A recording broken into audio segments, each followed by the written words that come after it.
ആനയെ പ്രധാന കഥാപാത്രമാക്കി ശ്രീലക്ഷ്മി സിനി പ്രൊഡക്ഷൻസിന്റെ ബാനറിൽ ശ്രീല വടകര, രാജൻ പാപ്പൻ എന്നിവർ ചേർന്ന് നിർമ്മിച്ച ഇത്തിക്കരക്കൊമ്പൻ എന്ന സിനിമയുടെ ട്രെയിലർ ലോഞ്ച് ഫെബ്രുവരി 26 ഉച്ചയ്ക്ക് ശേഷം 3 മണിക്ക് വടകര ടൗൺ ഹാളിൽ വെച്ച് നടക്കുമെന്ന് സിനിമയുടെ പിന്നണി പ്രവർത്തകർ വടകരയിൽ വെച്ച് നടത്തിയ വാർത്താ സമ്മേളനത്തിൽ പറഞ്ഞു. മലയാള സിനിമാ ലോകത്തേക്ക് വർഷങ്ങൾക്ക് ശേഷമാണ് വീണ്ടും ഒരു ആനക്കഥ തിയേറ്ററിൽ എത്തുന്നത്. ശ്രീലക്ഷ്മി സിനി പ്രൊഡക്ഷൻസിന്റെ ബാനറിൽ ശ്രീല വടകര, രാജൻ പാപ്പൻ എന്നിവർ ചേർന്നാണ് ഇത്തിക്കരക്കൊമ്പൻ നിർമ്മിക്കുന്നത്. ഒരുപാട് കാലങ്ങൾക്ക് ശേഷം ആന ഒരു പ്രധാന കഥാപാത്രമായി മലയാളത്തിൽ എത്തുന്നത് സിനിമാ പ്രേക്ഷകർക്ക് ഒരു പുതിയ അനുഭവമായിരിക്കും ഈ പുതിയ സിനിമ. രാജു കെ തിരക്കഥ എഴുതി സംവിധാനം ചെയ്യുന്ന ഈ സിനിമയിൽ മലയാളത്തിലെ പ്രമുഖ താരങ്ങൾ അണിനിരക്കുന്നുണ്ട്. ക്യാമറ വി കെ പ്രദീപ്, സംഘടനം അഷ്റഫ് കുരുക്കൾ, പ്രൊഡക്ഷൻ കൺട്രോളർ രാജീവ് മാനന്തവാടി എന്നിവരാണ്. സുഭാഷ് ചേർത്തല, രാജു പനക്കൽ എന്നിവരുടെ വരികൾക്ക് ബിനീഷ് ബാലകൃഷ്ണൻ, ഷിനു വയനാട് എന്നിവർ സംഗീതം നൽകിയിരിക്കുന്നത്. പശ്ചാത്തല സംഗീതം ബിനീഷ് ബാലകൃഷ്ണൻ, ആർട്ട് ജയപ്രകാശ്, ഷാബു ഏറാമല, വസ്ത്രാലങ്കാരം രഘുനാഥ് മനയിൽ എന്നിവരാണ്. മാനന്തവാടി, മലയാറ്റൂർ, കോട്ടയം തുടങ്ങിയ സ്ഥലങ്ങളിൽ ചിത്രീകരണം പൂർത്തിയാക്കിയ സിനിമ ഏപ്രിൽ മാസം തിയേറ്ററുകളിൽ എത്തും.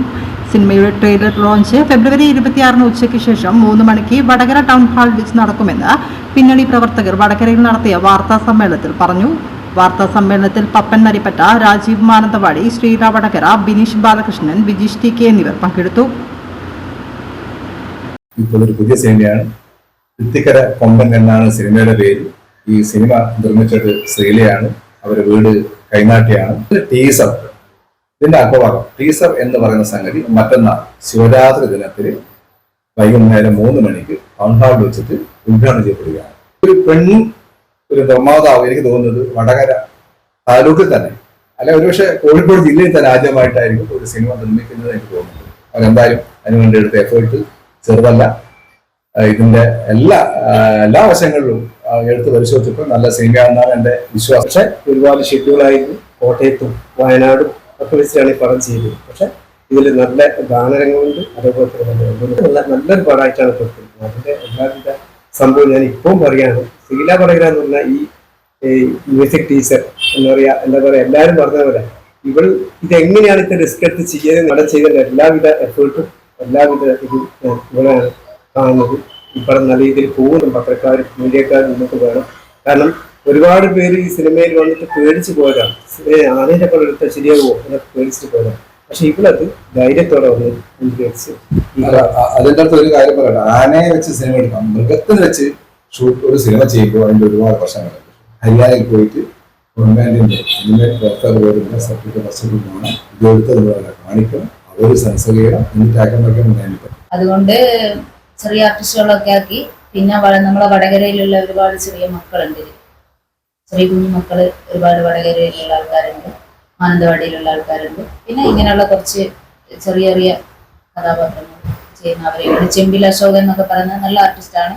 ടിനി ടോം, ഇബ്രാഹിം കുട്ടി, മീന കുറുപ്പ്, ടോം ചേട്ടൻ, പിന്നെ കേശു, കോമഡിയിലുള്ള കുറച്ച് ആർട്ടിസ്റ്റുകൾ അവരൊക്കെ ഉണ്ട്. എല്ലാവരും ഉണ്ട്, നല്ല ഇത് തന്നെ. പക്ഷെ മെയിനായിട്ട് ആനയാണ്. നായികൻ എന്ന് പറയുന്നത് പുതുമുഖങ്ങളാണ് 2 പേരും. പിന്നെ നല്ലൊരു കഥാപാത്രം ഞാനൊരു മ്യൂസിക് ടീച്ചറാണ്. പാടാൻ വേണ്ടി വന്നതാണ് സംഭവം. ഒരു ഫിലിമിൽ പാടിയിട്ടുണ്ട്. എന്തോ ദൈവസഹായം കൊണ്ട് എല്ലാം നല്ല ഭംഗിയായി വന്നു. ഒരു പ്രാവശ്യം നിന്ന് പോയിട്ടുണ്ടായിരുന്നു. വയനാട്ടിൽ ആനന്റെ പ്രശ്നമുള്ളപ്പോൾ ഞങ്ങൾക്ക് പെർമിഷൻ കിട്ടിയില്ല. 1 മാസത്തോളം സിനിമ നിന്നു. പിന്നീടും അവിടെ പെർമിഷൻ കിട്ടിയില്ല. രണ്ടാമത് ആ ആനയെ വെച്ച് തന്നെ ഷൂട്ട് ചെയ്താൽ പോലും നിന്ന പടം രണ്ടാമത് ചെയ്യുമ്പോൾ നമ്മൾ വീണ്ടും പെർമിഷൻ എടുക്കണം. അങ്ങനെ വീണ്ടും പെർമിഷൻ എടുക്കാൻ പോയി. അപ്പൊ അവർക്ക് ഒക്കെ ഭയങ്കര പ്രശ്നമാണ് ഇപ്പോഴത്തേത്. ആനക്ക് എത്ര നഖം, വാലിന്റെ എണ്ണം, ചെവിന്റെ നീളം, എവിടെയെങ്കിലും മുറിവുകളുണ്ടോ, ഇങ്ങനൊക്കെ സർട്ടിഫിക്കറ്റ് എല്ലാം കറക്റ്റ് നമ്മൾ ഹാജരാക്കണം. അതിനു വേണ്ടി 2 മാസം സമയത്ത്. പിന്നെ അങ്ങനെ മലയാറ്റൂര് മഹഗണിക്കാട്ടിൽ വെച്ചായിരുന്നു ഞങ്ങളെ ഫൈറ്റ് അഷ്റഫ് കുരുക്കളാണ് ചെയ്തത്. അപ്പോൾ അങ്ങനെ മലയാറ്റൂര് വെച്ച് ബാക്കി ഭാഗങ്ങൾ ആനേണ്ടത് ഷൂട്ട് ചെയ്യേണ്ട വന്നു. മാനന്തവാടിയിൽ നിന്ന് ഷിഫ്റ്റ് ചെയ്ത് മലയാറ്റൂരിലേക്ക് പോയി. പക്ഷെ എല്ലാം നല്ല ഭംഗിയായി വൃത്തിയായി ചെയ്യാൻ പറ്റി. ഇപ്പോൾ ഓൾമോസ്റ്റ് എല്ലാം കഴിഞ്ഞിരിക്കുകയാണ്. ഇനി 6 കൂടി ചെയ്യാനുണ്ട്.